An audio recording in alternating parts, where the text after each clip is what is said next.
CBR, will you stop lying on Twitter? Do I have to go tattle to Elon?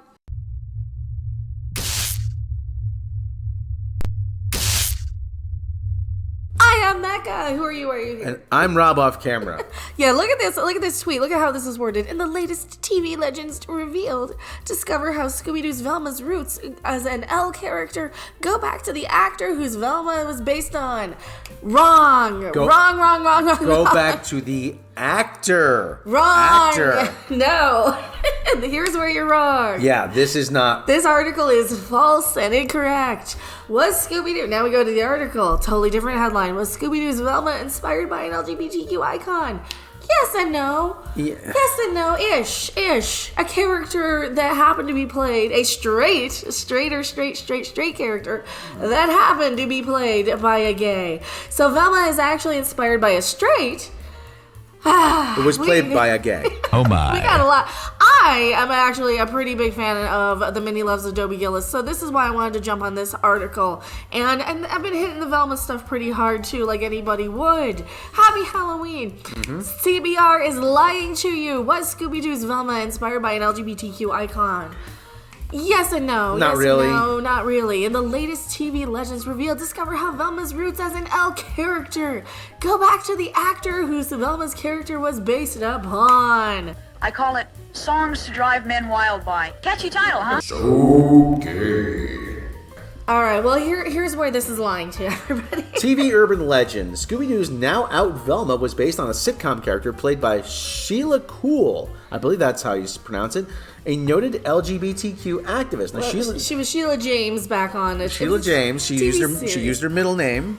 It's a TV series, The Many Loves of Dobie Gillis. It starred Dwayne Hickman as a thirsty boy who is in love with Thalia Menninger, played by Tuesday Weld, and she was super dreamy, and she had that voice, Thalia Menninger. And this other one was in love with Dobie Gillis, not Thalia. She was obsessed with Dobie. She was obsessed with her little Dobie Doo, and she would go up and she would wink her little nose at him. And Batter eyes. Dobie Doo. And she even got him to date her a couple of times. And she was obsessed with Dobie. Now, Maynard G. Krebs, here, we actually did some work on this, unlike them.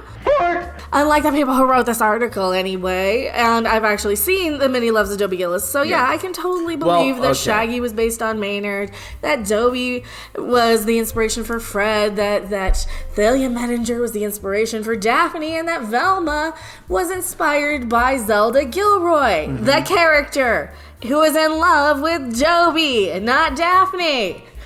This is written by somebody named Brian Cronin, who I doubt is old enough to have seen The Many Loves of Dobie Gillis. Oh, I'm not either, but my mom and I used to watch them all the time in the 90s. It had that and Patty Duke on in the mid-90s during Nick at Night. And yeah, I loved watching those. Those were great. Recently, Scooby-Doo fans finally saw confirmation in a canonical Scooby-Doo cartoon that one of its main characters throughout its more than 50 years of existence, Velma Dinkley, was in fact an L. An L. An L. No, she wasn't. It occurred in the most recent Scooby-Doo cartoon TV movie, Trick or Treat Scooby Doo. So there's the scene in question. We've seen it already. Should we? Show a little bit of it. So here That's is. where she's like, just mute it. Yeah. Okay. Then so she where sees. She's all gaga over this fashion designer. Yeah, Donatella Versace apparently. Which I guess. could even be misinterpreted as just fangirling instead of being like in love with. But they confirmed it in this Trick or Treat Scooby Doo thing that nobody cares about. So she says the J word. Jinkies. Okay. Now this is not the Black Shaggy Scooby Doo with brown Velma. That's right. It's not the Black Shaggy Scooby Doo with brown Velma. That's right. This ain't even the Scooby Doo with Black Shaggy. To make things more interesting and confusing to your average viewing people. That's right. This is just the Netflix. Am I gonna get a check from that too? No.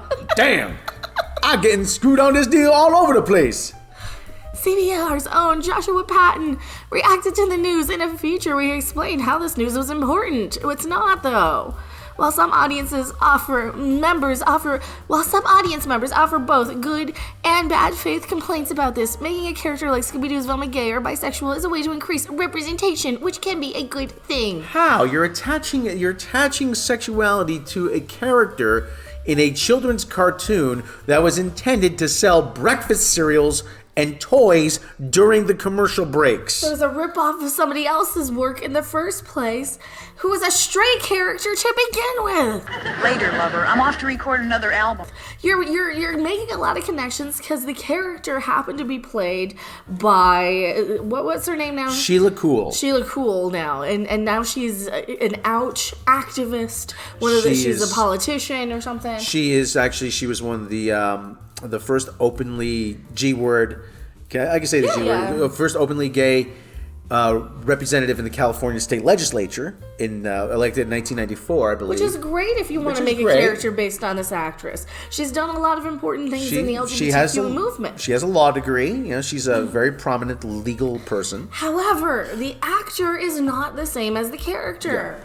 Well, remember when they made Sulu gay? Yeah, and George Takei said, no, I'm gay, they're not. Yeah, exactly. Oh my. Given the long history of oppression by the LGBTQIA, they keep adding letters, community has faced in America and in other nations, today's trend towards representation is an important one. How?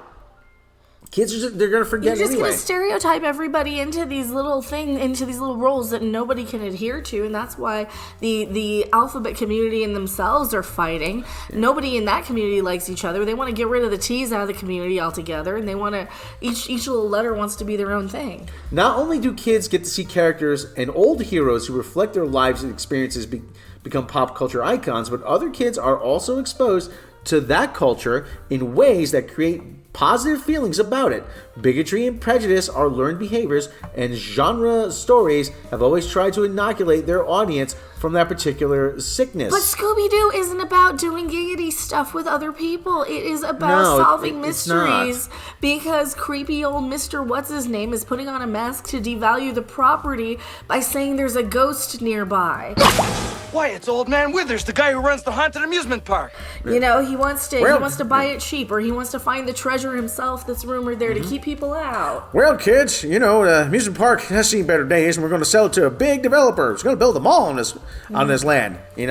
Let's see who it really was. It's Old Man Withers, the guy who runs the haunted amusement park. His video is more representative of what Scooby-Doo is about with the investigative reporting and journalism, where we went and dug into when this woman even came out. She didn't even come out until after the Scooby-Doo came into existence. Maybe the 70s, maybe? Yeah, so Scooby-Doo, Velma's character was created, in the 60s? In the 60s. She was actually kicked out of UCLA. We found out she was kicked out of UCLA because... The actress.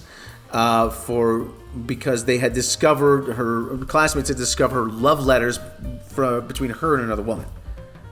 Which is, listen, that's her private life. Has nothing to do with her studies. Or whatever. Or even her characters that she was playing, especially the character Zelda Gilroy that she played in Dobie, Gillis. They were very tight-lipped about it back then, too. Yeah, everybody was in the closet because you didn't want to be out because bad things happened when people came out back then. Mm-hmm. So I'm sure she would be honored that because she went through a lot of struggles, characters like Velma can be gay now. Mm-hmm. However, it doesn't mean...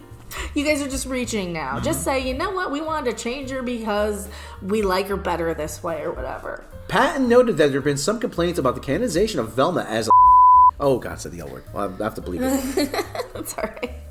It is interesting to note how, all the way back to the character who inspired Velma as a character, there was an LGBTQ element all the way back to the 1960s, but it wasn't. Minnie Loves the Dobie Gillis, she was so in love with Dobie. Adieu, Dreamboat. Till we meet again. So incredibly gay. She was obsessed with him. She was psychotically obsessed with him. Okay, this goes on about how Jackie Gleason realized that there were similarities between the Flintstones and the Honeymooners. And they were thought of suing, and they're laying the groundwork saying it happened all the time. However, more often than that, what happens is that a cartoon will take a character as a general concept and then essentially riff on it. In other words, the final character is only tangentially connected to the original character used as the inspiration. For instance, Jerry's three friends on Seinfeld, George, Elaine, and Kramer, are all based on real people, but George, Elaine, and Kramer are clearly all distinctive characters. There are obvious similarities between George Costanza and Larry David, who George was based on, but there are many differences as well. Therefore, when you hear that the characters on a cartoon are based on X characters, do know that we almost always just are talking about a jumping off point. And this is where they move the goalposts. This is where they move the goalposts, where they say, you know what, forget what we said about basing it off of this character. We're just going to say, you know what, there's a coincidence here, and we're going to run with it that the actor happened to be gay, so we're just going to say, see, Velma was always gay because it's inspired on an actor that coincidentally came out years and years later. Long story short, as I've noted in old TV legends revealed, the human cast members on Scooby Doo, Where Are You? Were based on the cast of 1959 to 63 sitcom The Many Loves of Dobie Gillis. I can totally believe that. However, Velma should have been obsessed with Fred the way Zelda Gilroy was obsessed with Dobie Doo. Well, she was obsessed with Johnny Bravo. Johnny Bravo was just a modern day Fred. He was just a more buff, manly, less gay version of Fred. There was always that urban. Why can't we make Fred gay? He's clearly the gayest of the gay characters on this whole thing. Why does Velma need to be gay? Why can't Fred be? Oh my. That's a good question, because Fred is the gayest character on there. There is the manager. This is That's Tuesday World, and there's Zelda. This is Zelda Gilroy. The new cartoon series that became Scooby Doo, Where Are You? Was created by Hanna-Barbera staffers Joe Ruby, Ken Spears, and artist Iwao Takamoto. And they would have had no idea that this actress was gay. Yes. They would have had no idea. Fred Silverman, then head of CBS daytime programming, saw an early version of the show and then told them they should use the cast of Many Loves Dobie Gillis. Okay, so here we go. And many years later, after becoming a successful attorney, Cool came out in 86. Bingo! So she wasn't even out in the 60s when this was. You guys are just reaching for straw. Yeah. Screw this article. I'm done with this article. I'm done. So, they're just reaching and grasping. This is a reach. He's just giving himself a reach around because nobody else will. You're trying to suck up to somebody. I don't know who. Brian, you're dumb and you should feel bad for it. And I am correcting you. And happy Halloween, everybody. We'll see you guys later. Bye. Thanks for watching. If you liked it, make sure to hit that like button. And if you want to see more, don't forget to subscribe. See you in the next video. Bye!